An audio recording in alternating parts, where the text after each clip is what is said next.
이 시간에는 국제무역의 진화와 항공유통산업의 혁신에 대해서 같이 살펴보도록 하겠습니다.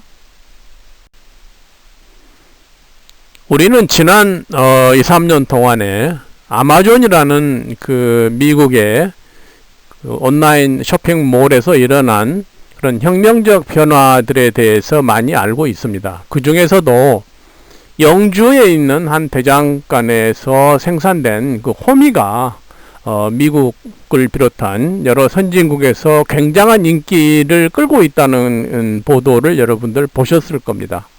어떻게 해서 이렇게 일개 대장간에서 만들어진 이 호미가 미국 사람들한테 이렇게 팔리고 있는가? 한번 가격을 한번 여기서 보시죠. 아마 우리 철물점에 아니면 농기구 파는 데 가면은 이 호미가 글쎄 잘해야 한 3, 4천 원? 이 정도에 팔리지 않을까요? 그런데 미국에서 약 2만 원에 달하는 그런 금액에 지금 팔리고 있다는 것을 보면 깜짝 놀랄 일입니다. 그리고 이 화면에서 보듯이 이 호미를 소개하는 이 영어 문장을 한번 보시죠. 굉장히 두 줄로 해서 깁니다. 코리아 스타일 호미라고 이렇게 한국어 표기가 되어 있는 걸 보면 참으로 놀라운 그런 혁명적인 그런 변화를 우리가 이 화면 하나에서 볼 수가 있는 것이죠. 전통적으로 국제무역이라는 것은 국가 간의 그 상거래가 일어나는 것을 얘기를 하죠. 그런데 역사적으로 고대에도 국제무역이 있었죠. 나라와 나라 간에 어떤 무역이, 특히 이제 이런 거 있지 않습니까? 그 바다가 없는 나라에서 소금이 필수적인, 사람의 생명을 유지하는데 필수적인 소금을 얻기 위해서는 바닷가에 있는 나라에서 생산된 소금을 이렇게 수입하고 자기들이 가지고 있는 다른 좋은 물건을 대가로 지불하는 이런 국경무역 내지는 어떤 그 국가 간의 무역이 넌 조공무역이라 해서 그런 무역 형태가 이제 국가 간의 무역 형태가 있었죠. 그런데 그 당시에는 어땠습니까? 말을 타고 간다든지 아니면 여기 그림에서 보듯이 낙타를 타고 이렇게 동서양 간에 그런 거래를 한다든지 아니면 큰 사막을 지나서 무역 거래가 이루어지던 한 그런 형태였죠. 그리고 그 배를 이용한 무역도 동력이 없는 무동력선인 이런 범선을 가지고 이렇게 그 거래 상품을 가지고 운송했던 그런 이제 역사를 가지고 있죠. 그 당시에는 또 대항해 시대라고 하죠.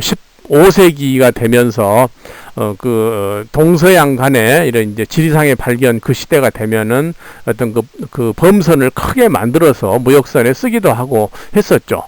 그 당시에 이제 그 범선을 타고 국제 무역을 하게 되면 얼마나 위험합니까? 그래서 그 보험이란 제도도 그때 이제 이렇게 생겼던 것인데, 무역을 하는 데 있어서 가장 이제 또 중요한 그런 인프라가 어떤 거죠? 통신이죠.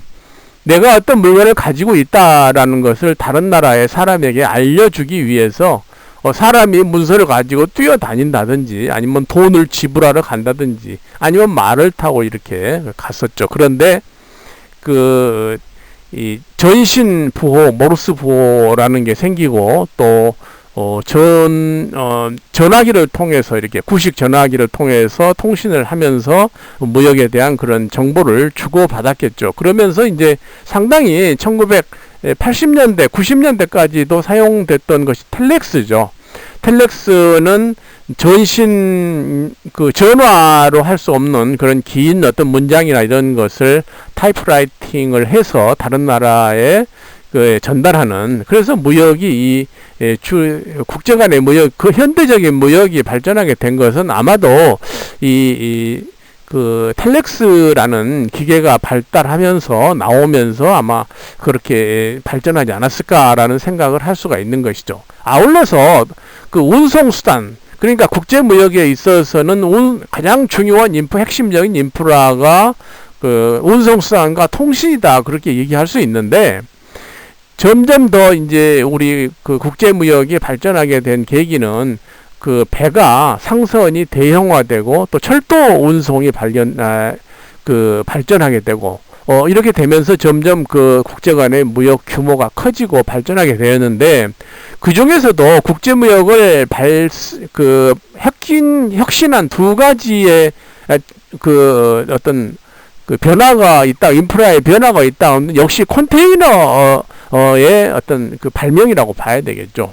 컨테이너 선에다가 배에다가 아니면 트럭에다가 철도로 쉽게 컨테이너는 이동시킬 수가 있죠.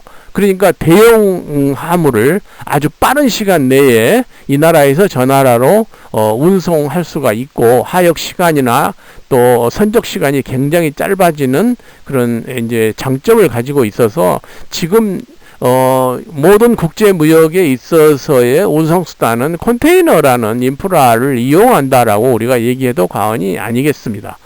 최근에 우리가 현대 상선이 24,000 TEU급 상선을, 컨테이너 선을 새로 론칭을 했지 않습니까? 어쨌든 그러면서 지난 한 20-30년 동안에 이러한 가운데 획기적인 어떤 발전이라고 한다면, 역시 통신, 전자산업의 발전에 따라서 통신수단이 크게 변모하였고 인터넷으로 발전한 거죠. 그리고 재고 관리나 또 창고 관리, 이런 시스템들이 획기적으로 발전하게 되었다라고 그 특성을 얘기할 수가 있겠습니다. 현재 어떻습니까? 지금 통신에 있어서는 그런 초대형 컨테이너선과 더불어서 화물 비행기가 굉장히 신속하게 좀 더 가벼운 그런 물건들을 실어 나르고 있고, 그리고 물류 창고에 있어서도 로봇가 매우 신속하게 물건을 분류하고 선적 상차 하차를 시키는 그런 상황이 됐고요. 최근에는 드론으로 이렇게 물건을 날라주는 그런 서비스까지 발전하고 있는데, 결정적으로 지금 이제 변화를 주고 있는 건 역시 모바일이라고 봐야 되겠습니다. 스마트폰이 나오면서 우리 국제 무역에 있어서 내 손안에서 무역을 할 수 있는 그런 시대가 되었다는 것이죠. 그러는 가운데 우리나라 대한민국의 유통산업의 변화 추세를 간략히 보겠습니다. 우리나라의 그 과거 아주 조선시대까지도 어떤 무역이라고 할까요? 유통이라고 할까요? 이런 것들이 어떻게 이루어졌습니까? 사실 지게에 지고 이렇게 다니는 보부상이라든지 아니면 5일장이라 해서 5일마다 어떤 장이 서게 되면은 그 동네 분들이, 주변에 있는 분들이 가서 자기가 만든 물건을 사고 팔고 하는 그런 게 이제 아주 전통적인 그런 유통 산업이었고, 아울러서 전통 시장이 이제 상설 시장이 나타나게 된 것인데, 동네에 있는 그런 그 상점은 가장 우리가 접하기 쉬운 그런 이제 소매 유통 산업이 되겠고요. 그리고 또 그 시장들이 작은 점포들이 여러 개 모여 있는 그런 전통 시장으로 이렇게 발전하게 된 것이죠. 아울러서 그 아주머니들이, 아니면 아가씨들일 수도 있고요, 화장품을 가방에 넣고 집에 다니며 화장품이나 어떤 작은 물건들을 들고 다니면서 집집마다 방문해서 이렇게 그 물건을 파던 방문 판매도 한창 성행했던 그런 시절이 있었습니다. 그러나 지난 한 20-30년 동안에 우리나라 유통산업은 크게 발전을 했죠.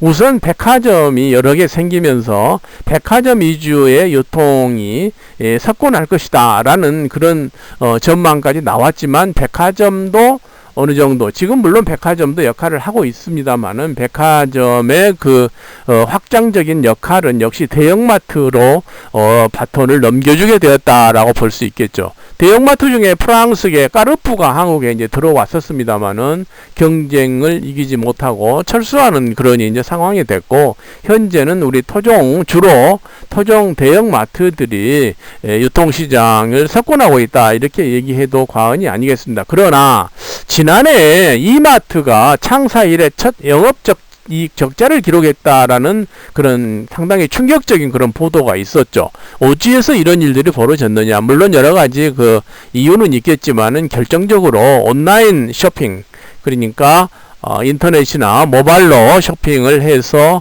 우리가 택배로 받아보는 이러한 것들이 점점점 시장 점유율이 높아지면서 결국은 오프라인 매장들이 좀 고전하고 있지 않느냐, 그런 것을 반증해 준다고 하겠습니다. 앞으로도 특히 코로나19 상황에서 그 온라인 쇼핑은 점점점 시장 규모를 확대해 가고 새로운 어떤 유통기술이 끊임없이 오늘도 지금 나오고 있는 상황이라고 하겠습니다. 여기까지 한략히 오늘 강의를 마치고요.